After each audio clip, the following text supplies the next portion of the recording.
Isang babala para sa 370,000 na Pilipino sa Amerika. Alam mo ba ang susunod na hakbang? Mga kababayan, habang nakatuon ang pansin ng mundo sa susunod na administrasyon ni Donald Trump, isang nakakabahalang katotohanan ang bumabalot sa tinatayang 370,000 undocumented na Pilipino sa Amerika.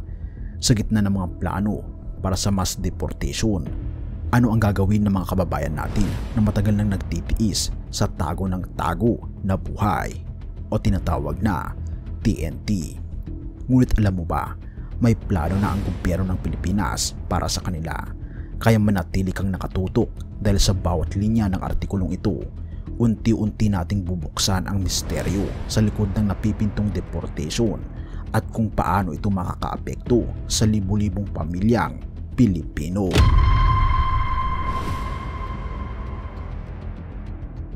Sa muling pag-upo ni Trump bilang presidente, dala niya ang kanyang matinding plano, ang mass deportation ng 1 milyong undocumented immigrants kada taon. Kabilang dito ang libu-libong Pilipino na matagal nang namumuhay sa Amerika bilang TNT o tago ng tago. Sa kasaysayan, 3,500 na Pilipino na ang na-deport sa unang termino ni Donald Trump at inaasahang tataas pa ito ng bilang sa darating na mga taon. Pero ang tanong, paano haharapin ng mga Pilipino sa Amerika ang ganitong sitwasyon at ano ang sagot ng ating gobyerno? Hintayin mong malaman dahil ang susunod na detalye ay magbibigay linaw. Ang Department of Migrant Workers o DMW ay nagdeklara ng kanilang kahandaan na tulungan ang mga posibleng maapektuhan. Sa pamamagitan ng Action Fund, magbibigay ang DMW ng financial, medical at legal na tulong para sa mga Pilipino sa Amerika. Dagdag pa rito, nakahanda rin ang Emergency Repatriation Fund upang agad may balik sa Pilipinas ang mga kababayan natin. Ngunit sapat kaya ang pondong ito para sa napakalaking bilang ng mga Pilipino? Mamaya, tatalakayin natin kung paano nila planong gamitin ang pondo at kung ano ang ibig sabihin nito sa gitna ng krisis.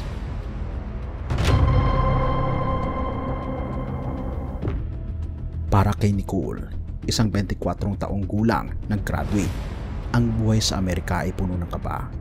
Simula nang dumating sila noong 2013 gamit ang tourist visa, naging malinaw na ang kanilang buhay ay magiging tago ng tago. Ang kanyang ina na nagtatrabaho bilang caregiver at waitress ay nagpapakahirap upang maitawid ang kanilang pang-araw-araw na buhay. Pero paano nga ba ang buhay ng isang TNT sa Amerika?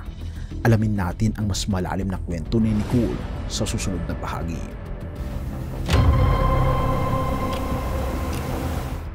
Habang dumaraan ang mga taon, sinusubukan ng pamilya ni Nicole na ayusin ang kanilang status, ngunit wala silang koneksyon o employer na handang mag-sponsor. Sa kabila ng matinding pressure, tumanggi si Nicole na magpakasal para lamang makakuha ng green card. Gusto ko magpakasal para sa pag-ibig, hindi para sa papel, sabi pa niya. Ngunit sa kasalukuyang sitwasyon, tila mas mahirap na ang pag-asang makamit ito. Ang mga susunod na hakbang ng gobyerno ng Amerika ay maaaring magbago ng kanilang kapalaran. Sa 8.79 bilyong budget ng DMW para sa 2025, 1.3 bilyon ang nakalaan para sa Action Fund. Ngunit ayon sa pagtataya, kung madideport ang lahat ng 370,000 na Pilipino, aabot ito sa 18.5 bilyon pesos, malayo sa kasalukuyang pondo. Ito ay sapat upang matulungan ang lahat ng nangangailangan? At paano na ang naiwan nilang buhay sa Amerika? Maghintay ka kaibigan dahil may mas matinding hamon pa tayong tatalakayin. Hindi lang ang gobyerno ang naghahanda, ang mga progresibong grupo ng Filipino-American sa Amerika tulad ng Malaya Movement at Filipino Migrant Center ay nagsasagawa ng mga debrief upang manatiling buo ang kanilang komunidad. Sa mga Zoom meeting, libu-libong Pilipino ang nagbabahagi ng kanilang takot, galit at pangamba sa hinaharap. Ngunit paano sila magpapatuloy sa gitna ng takot? Malalaman natin kung paano nila balak gamitin ang kanilang pagkakaisa upang labanan ang diskriminasyon at deportation. Sa kabila ng lahat, sinabi ng US immigration lawyer na si Judge Shao na ang mass deportation plan ni Trump ay maaring hindi ganap na may papatupad. May mga legal at logistic na hadlang na magpapabagal o magpapahinto dito. Ngunit sa gitna ng pag-asa, ang tanong ay nananatili, hanggang kailan magtitiis ang mga kababayan natin sa ganitong buhay? Habang ang DMW ay handang umalalay, ang tanong ay hindi lamang kung paano makakabalik ang mga Pilipino sa Pilipinas, kundi paano natin sila muling bubuuin matapos ang lahat ng mga ito. Balikan natin ang kwento ni Nicole. Ang kanyang pangarap ay simple, makauwi sa isang Pilipinas at hindi na nagtutulak sa mga mamayan nito na mga ibang bansa para lamang makaraos. Ngunit sa kasalukuyan, ang ganitong pangarap ay tila malayo pa sa katotohanan. Ngunit tandaan, ang bawat pagsubok ay may kalakip na pagkakataon. At kung ang gobyerno at komunidad ay magtutulungan, may pag-asa pa ring bumangon mula sa krisis na ito.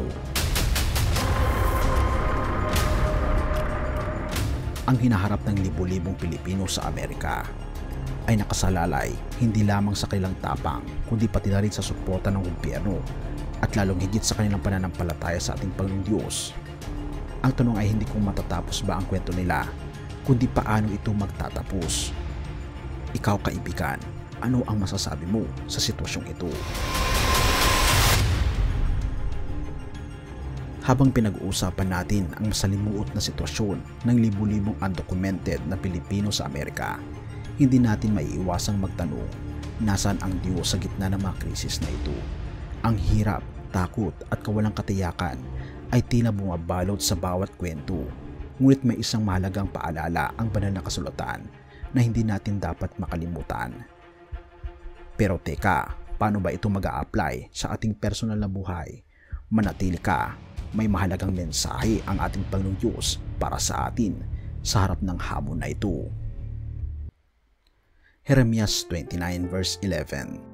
Sapagkat batid ko ang mga plano ko para sa inyo, wika ng Panginoon, mga planong magdudulot sa inyo ng kapayapaan at hindi ng kasamaan upang bigyan kayo ng kinabukasan at pag-asa. Sa gitna ng kawalang katiyakan, pinapaalala sa atin ng Jeremias 29 verse 11 na ang Diyos ay may plano para sa bawat isa sa atin.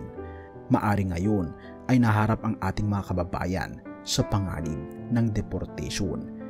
Pero hindi dito nagtatapos ang kanilang kwento. Ang bawat pagsubok ay bahagi ng mas malawak na plano ng ating Panginoong Diyos. Isang plano na puno ng pag-asa at kinabukasan. Pero paano nga ba natin matututunan ang pagtitiwala sa plano ng ating Panginoong Diyos sa harap ng ganitong matinding pagsubok? Hintayin mo dahil sa susunod na bahagi, babahagi natin kung paano ito magpapago ng iyong pananaw. Madalas kapag tayo nasa gitna ng unos, hindi natin nakikita ang mas malaking larawan. Ganito rin ang nararamdaman ng maraming undocumented na Pilipino sa Amerika ngayon. Puno ng pangamba at kawalang kasiguraduhan.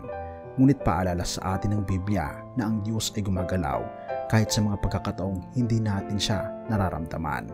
Tulad ng sinabi sa Kawikaan 3 verse 5-6, magtiwala ka sa Panginoon ng buong puso at huwag kang manalig sa iyong sariling kaunawaan. Alalahanin mo siya sa lahat ng iyong mga lakad at itutuwid niya ang iyong mga landas. Ngunit paano natin ito maiaangkop sa ating pang-araw-araw na buhay?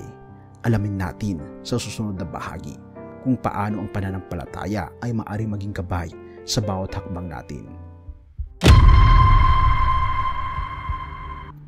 Balikan natin ang kwento ni Nicole, ang TNT, na sa kabila ng lahat ay nanatiling matatag. Ang kanyang pangarap na makauwi sa isang ligtas na Pilipinas ay hindi isang simpleng hangarin. Ito ay paalala na ang bawat isa sa atin ay may pag-asang bumangon mula sa anumang pagsubok. Pero teka, paano kung ang pagsubok na ito ay daan para mas mapalapit tayo sa ating Panginoong Diyos? Ano ang gagawin mo kung ang sagot sa iyong panalangin ay hindi pa dumarating? Sa susunod na bahagi, pag-uusapan natin kung paano nagiging bahagi ng plano ng Diyos ang ating paghihintay. Habang naghihintay ang mga undocumented Pilipino sa susunod na hakbang, pinapaalala sa atin na ang paghihintay ay hindi kawalan ng aksyon. Sa halip, ito ay isang pagkakataon upang mas mapalapit tayo sa ating Panginoong Diyos. Ang Filipos 4:6-7 ay nagsasabi, "Huwag kayong mabalisa tungkol sa anuman. Sa halip, ipahayag ninyo sa Diyos ang inyong mga kahilingan sa pamamagitan ng panalangin at pasasalamat, at ang kapayapaan ng Diyos na hindi kayang unawain ng tao ang mag-iingat sa inyong mga puso at pag-iisip kay Kristo Jesus." Sa gitna ng krisis, may kapayapaan na nagmumula sa pagtitiwala sa ating Panginoong Diyos. Ang hamon sa atin ay huwag lamang magtiwala sa ating sariling kakayahan, kundi ipaubaya natin sa ating Panginoong Diyos ang lahat ng ating mga alalahanin. Ngayong napag-usapan na natin ang mga hamon at solusyon, tandaan natin na sa bawat unos may liwanag na naghihintay sa dulo. Ang plano ng Diyos ay hindi kailanman nagkukulang, at sa bawat takbang tayo ay kanyang ginagabayan. Ano ang gagawin mo ngayon bilang tugon sa kwentong ito? Paano mo maisasabuhay ang pagtitiwala sa ating Panginoong Diyos kahit sa gitna ng mga pagsubok? Iiwan mo naman ito sa comment section sa baba. Mga kababayan, ang kwento ng mga undocumented Pilipino sa Amerika ay paalala na sa kabila ng lahat ng pagsubok may pag-asa. Ang tanong ngayon ay, paano mo gagamitin ang iyong buhay upang maging liwanag para sa iba? Tayo'y manalangin. Ama naming Diyos na makapangyarihan sa lahat, sa gitna ng aming mga pagsubok, itinataas namin sa iyo ang aming mga alalahanin. Bigyan niyo po kami ng lakas ng loob upang magtiwala sa iyong plano.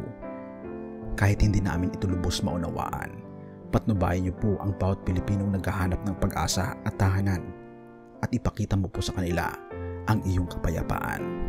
Purihin ka, o aming Panginoong Diyos, at patnubayan po kami at patawarin po kami sa lahat ng aming pagkukulang at pagkakasala, sapagkat ito ang isang tiling sa matamis na pangalan ng aming Panginoong Jesus. Amen.